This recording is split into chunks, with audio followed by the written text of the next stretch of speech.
Hello, good morning, जोहार। मैं राजू और आप देख रहे हैं 24 झारखंड न्यूज। चलिए जानते हैं झारखंड की आज की 25 मुख्य बड़ी खबरों को।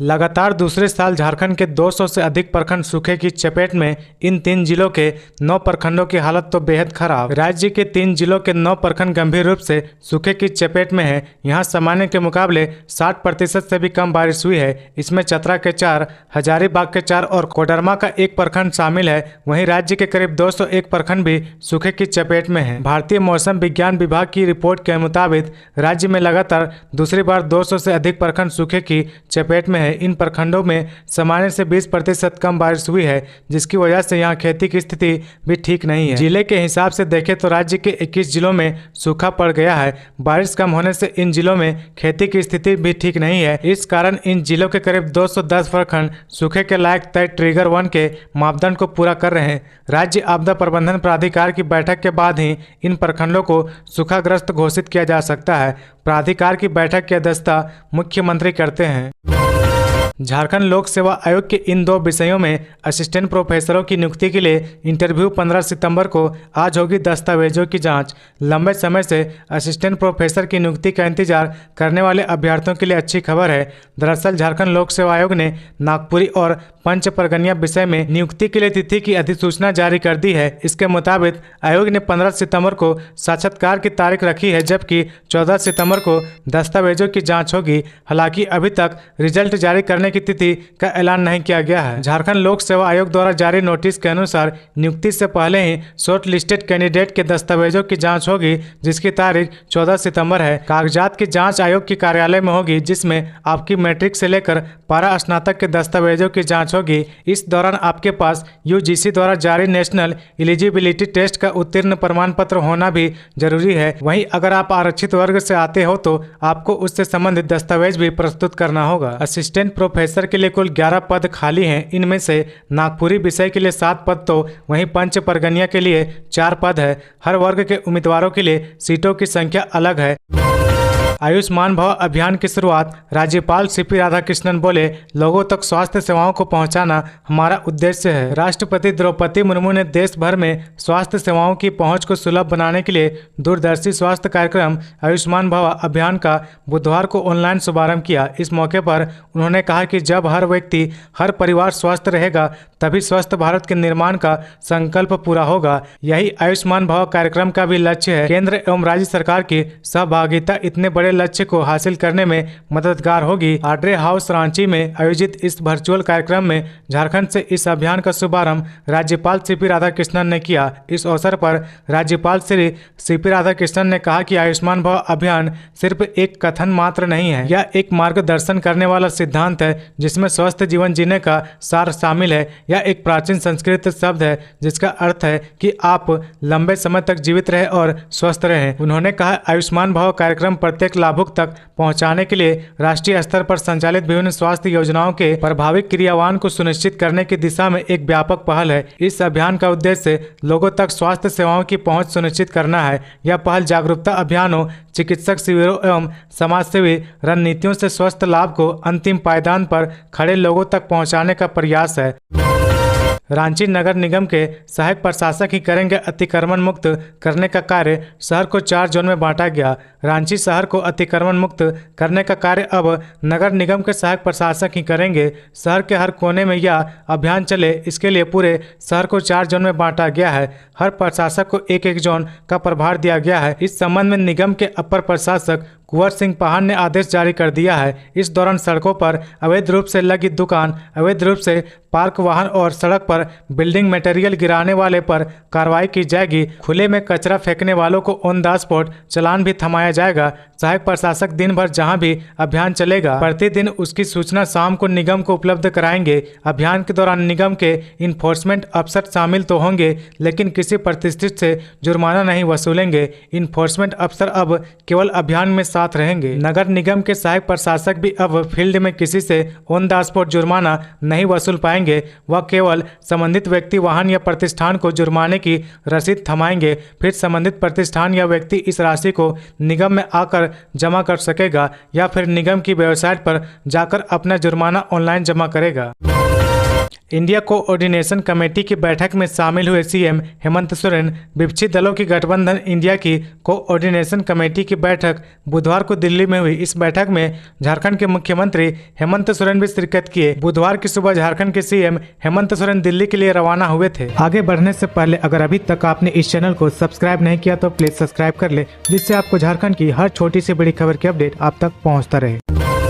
झारखंड के सभी स्कूलों में मनाया जाएगा स्वच्छता पखवाड़ा। झारखंड के सभी स्कूलों में इस साल भी स्वच्छता पखवाड़ा मनाया जाएगा। इस अभियान में विद्यालय के सभी बच्चे की सक्रिय भागीदारी का आदेश झारखंड शिक्षा परियोजना परिषद द्वारा जारी किया गया है। इसके साथ ही ग्राम पंचायत के सदस्य, विद्यालय प्रबंध समिति, अभिभावक, माता समिति के सदस्यों को भी कार्यक्रम से जोड़ा जाएगा। परिषद द्वारा जारी पत्र में कहा गया कि इस कार्यक्रम में सभी विद्यालय भाग लेंगे। इसमें पर्यावरण संरक्षण, बाल सांसद, इको क्लब, जन शक्ति अभियान एवं किशोरी छात्राओं के लिए माहवारी स्वच्छता पर विशेष बल दिया जाएगा। साथ ही स्कूलों में ऐसी गतिविधियां की जानी है जिससे छात्र छात्राओं के व्यवहार में स्वच्छता के प्रति परिवर्तन आए।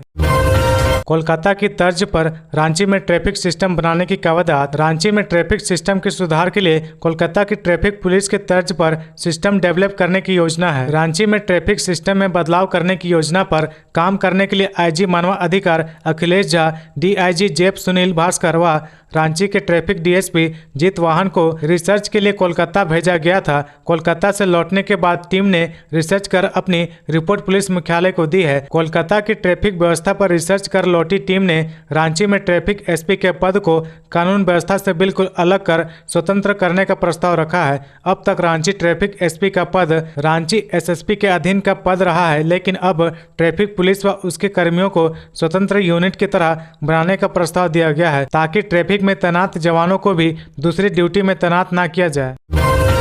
दुर्गा पूजा से ठीक पहले बंद हो जाएगी इस रूट की 3 स्पेशल ट्रेनें। दिवाली छठ पर्व पर होगी परेशानी। भाद्रपद अमावस्या के बाद से कैलेंडर में दुर्गा पूजा का काउंटडाउन शुरू हो जाता है। अभी चारों ओर दुर्गा पूजा की तैयारियां शुरू हो गई है। एक तरफ दुर्गा पूजा के मद्देनजर रेलवे पूजा स्पेशल ट्रेनों को अंतिम रूप देने में जुटा है, वहीं दूसरी तरफ महीनों से चल रही स्पेशल ट्रेन दुर्गा पूजा से ठीक पहले बंद होने वाली है। धनबाद से होकर चलने वाली 3 स्पेशल ट्रेनें सितंबर अंत या अक्टूबर के पहले सप्ताह में बंद हो जाएगी। यदि शीघ्र इन ट्रेनों के फेरे नहीं बढ़ाए गए तो पूजा में यात्रियों को काफ़ी दिक्कतों का सामना करना पड़ेगा।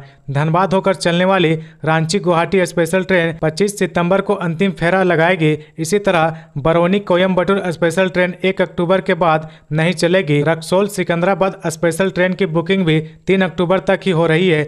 रेलवे अधिकारी मान रहे कि तीनों ट्रेनों के फेरे में विस्तार किया जाएगा। दरअसल पूजा की छुट्टियों में बाहर जाने या फिर दूसरे शहरों में रह रहे लोग धनबाद आने की योजना तो बना रहे हैं, लेकिन ट्रेनों में सीट नहीं मिलने के कारण उनकी योजना उधर ही लटक जा रही है। यदि शीघ्र रेलवे स्पेशल ट्रेनों के फेरे बढ़ाकर इसकी बुकिंग शुरू करा दे तो लोग समय रहते गैर सपाटे की प्लानिंग कर पाएंगे।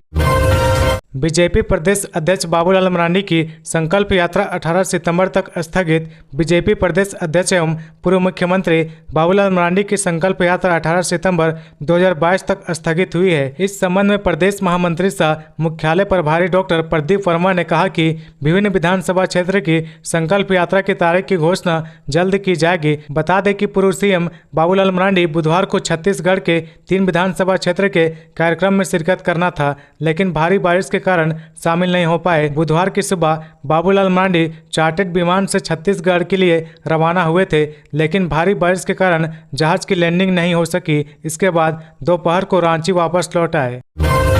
झारखंड को जल्द मिलेंगे 3120 शिक्षक। रिकॉर्ड बनाने की तैयारी में कर्मचारी चयन आयोग। झारखंड को जल्द 3120 शिक्षक मिलने वाले हैं। 10 सितंबर तक हुए पीजीटी परीक्षा के परिणाम अक्टूबर के पहले सप्ताह में जारी करने की बात कही जा रही है। आयोग की ओर से इसे लेकर जोर शोर से तैयारी की जा रही है। +2 शिक्षकों की कमी से जूझ रहे सरकारी स्कूलों के लिए अच्छी खबर है। अक्टूबर में राज्य को विभिन्न विषयों की 3120 नए +2 शिक्षक मिलने वाले हैं। इसे लेकर झारखंड कर्मचारी चयन आयोग के द्वारा चल रही नियुक्ति प्रक्रिया अंतिम चरण में है। 18 अगस्त से 10 सितंबर तक आयोजित किए गए ऑनलाइन परीक्षा का परिणाम आयोग के द्वारा अक्टूबर के प्रथम सप्ताह में जारी करने की तैयारी की जा रही है। शिक्षा सचिव के रवि कुमार के अनुसार रिजल्ट जारी होने के बाद नियुक्ति पत्र दिया जाएगा। इसके लिए राज्य स्थापना दिवस 15 नवंबर के मौके पर नियुक्ति पत्र वितरित करने की संभावना जताई जा रही है। इधर झारखंड कर्मचारी चयन आयोग ऑनलाइन परीक्षा संपन्न होने के बाद रिजल्ट जारी करने की तैयारी में जुटा हुआ है। आयोग से मिली जानकारी के अनुसार रिजल्ट नॉर्मलाइजेशन पद्धति के आधार पर जारी किया जाएगा। प्रत्येक विषय के लिए कट ऑफ अलग अलग तैयार कर रिक्त पदों के अनुसार सफल अभ्यर्थियों को सर्टिफिकेट वेरिफिकेशन के लिए आयोग में बुलाया जाएगा। उसके बाद आयोग अंतिम रिजल्ट जारी कर सरकार को नियुक्ति के लिए